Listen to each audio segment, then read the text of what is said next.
Before India became independent, it was under British rule for nearly 200 years. Many great leaders fought for freedom. Some chose peaceful protest. Some believed in negotiation. But one man believed freedom must be fought for. He was brave, he was intelligent, and he was ready to risk everything, even his life, for India. He left his family. He escaped British arrest. He traveled across countries. He built an army of Indian soldiers, and he gave the world a powerful message. Give me blood, and I will give you freedom. His dream was clear, an independent India where every Indian could live with pride. His name was Subhas Chandra Bose. India remembers him as Netaji, the respected leader. This is the story of Netaji Subhas Chandra Bose, the leader who gave everything for India's freedom.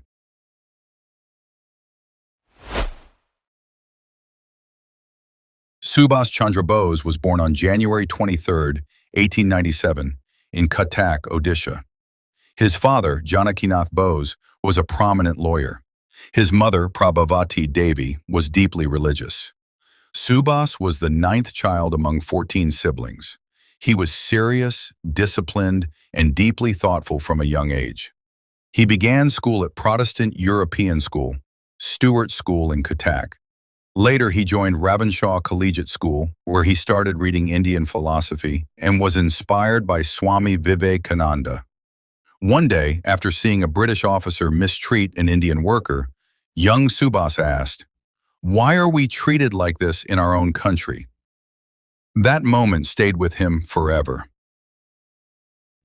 In 1913, Subhas moved to Calcutta and joined Presidency College to study philosophy. He was just 16 years old. He was brilliant, always among the top students, but he wasn't afraid to challenge authority.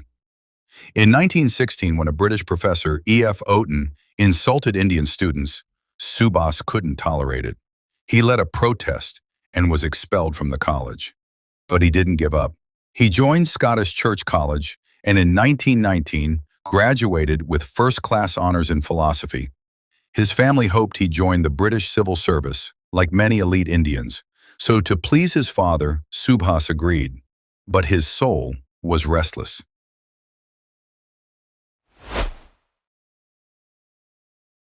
In 1919, Subhas sailed to England. He studied at Fitzwilliam College, Cambridge, and in 1920 passed the Indian Civil Service's ICS exam, ranked fourth in the British Empire. But the more he studied, the more he understood the truth of colonialism.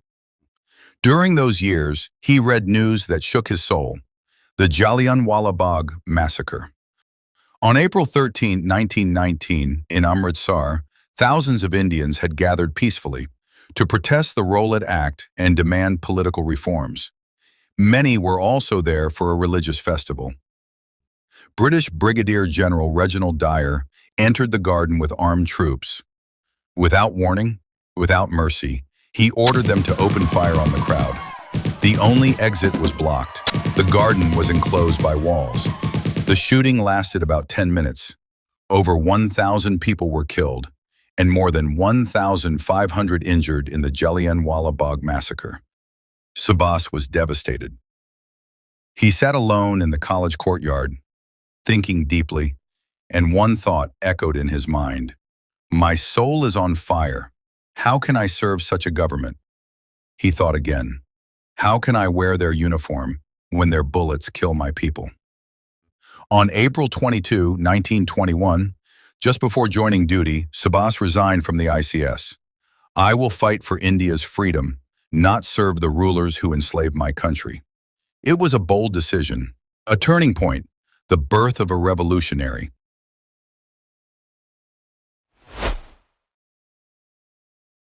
Subhas Chandra Bose returned to India in 1921, not as an ICS officer, but as a freedom fighter. He joined the Indian National Congress, the main political movement fighting for independence. There he met Mahatma Gandhi for the first time. Subhas respected Gandhi's commitment to the nation, but deep inside, he believed that nonviolence alone might not be enough. India needed bold action. He began working with C.R. Das, a senior leader in Bengal who became his mentor. In 1923, while working with C.R. Das, Bose became the editor of the Bengali newspaper Swaraj. Through bold articles, he exposed British injustice and called for complete independence. In 1927, he launched another weekly newspaper, Forward, which became the voice of the nationalist youth. The British saw his words as dangerous, but for the people, they were a call to action. Das believed in giving young Indians a political voice. And under his guidance, Subhas became the chief executive officer of Calcutta Corporation. He walked through the streets of Bengal, not as a ruler, but as a servant of the people. He strengthened education, improved sanitation, fought for workers' rights, and inspired thousands of youth. People began to call him Desh Nayak, the hero of the nation. But as his popularity rose, so did British fear. In 1924, Subhas was arrested without trial. He was sent to prison in Mandalay, Burma, far from home, far from his people. He fell seriously ill with tuberculosis, but even in sickness, his spirit never gave up. He spent his prison days reading, writing, and thinking, dreaming of a free India.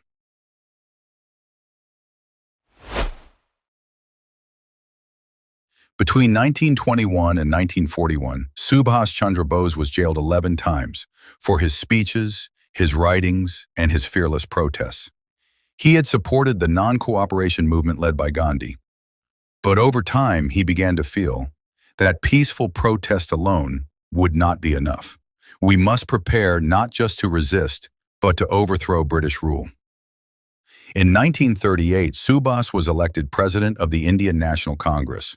That year, he created the National Planning Committee, NPC, to draft a blueprint for India's future development. He called for industrialization, scientific modernization, national defense, and complete independence.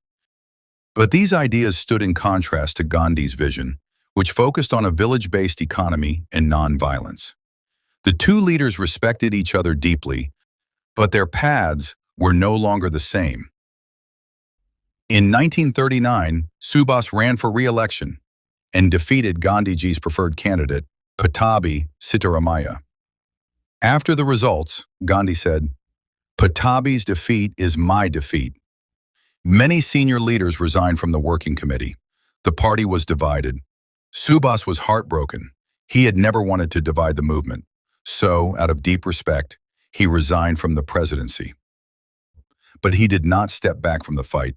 He formed the Forward Bloc to unite farmers, workers, and youth under one goal: complete independence.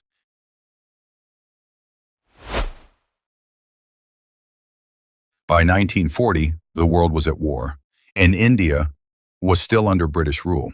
Without asking the Indian people, the British dragged India into World War II. Subhas saw a global opportunity. The British Empire was stretched thin. This was the moment to strike for freedom. But the British saw him as dangerous. In July 1940, they placed him under house arrest in Calcutta.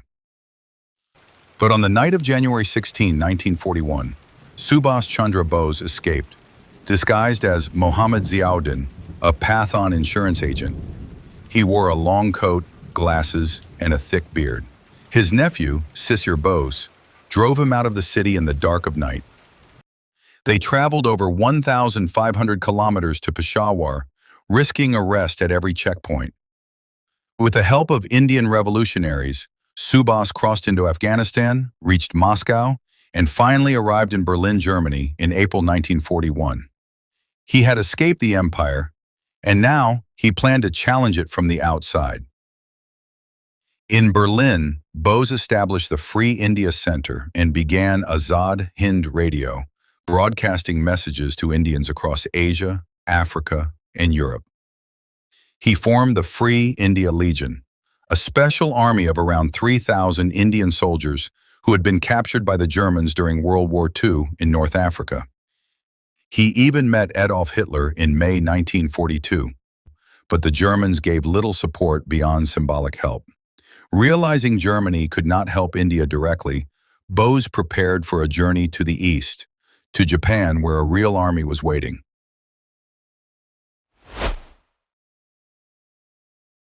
In early 1943, Bose took a dangerous submarine journey from Europe to Asia, switching from a German U-boat to a Japanese submarine in the Indian Ocean. He reached Sumatra, then arrived in Singapore in July 1943. There, he took command of the Indian National Army, INA, originally started by Rash Behari Bose and Captain Mohan Singh. On October 21, 1943, he announced the formation of the Provisional Government of Free India, Azad Hind. He gave his most famous speech, "Give me blood, and I will give you freedom." With Japanese support, the INA moved through Burma, now Myanmar, and reached the Indian border. They hoisted the Indian flag at Morang, Manipur, the first Indian territory to be freed from British rule. The INA included men and women. The Rani of Jhansi Regiment, led by Captain Lakshmi Sehgal, was one of the first all-women combat units in the world. The INA fought bravely in Imphal and Kohima in 1944, but suffered heavy losses. Poor weather, weak supply lines, and disease forced them to retreat. Still, they had shown the world that Indians were willing to fight and die for freedom. In August 1945, after Japan surrendered in World War II, Netaji prepared to move to Manchuria, seeking new support. On August 18, he boarded a Japanese plane from Taipei, Taiwan. Shortly after takeoff, the plane crashed. Subhas was taken to Nanman Military Hospital, badly burned. He reportedly died that night. But his body was never recovered. No Indian official ever saw it. And so the mystery began. Did he really die in that crash? Or did he live on, in hiding? Even today, no one knows for sure. After the war, the British put INA officers on trial in Delhi. The public reaction was explosive. Mass protests erupted. Even Indian soldiers in the Royal Indian Navy began to rebel in 1946. The British feared losing control of their army.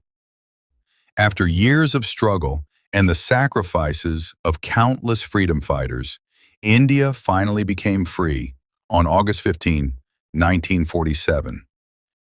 Though Netaji never saw the day of freedom, his sacrifice played a key role in making it happen. He gave up his career, he gave up comfort, he gave up safety, and perhaps he gave up his life. "Give me blood, and I will give you freedom." He didn't just speak those words, he lived them. Even today, his name lives in the heart of every Indian. Netaji Subhas Chandra Bose, the leader who gave everything for India's freedom. If you like this video, please like, share, and subscribe, and join us for more stories of history and courage.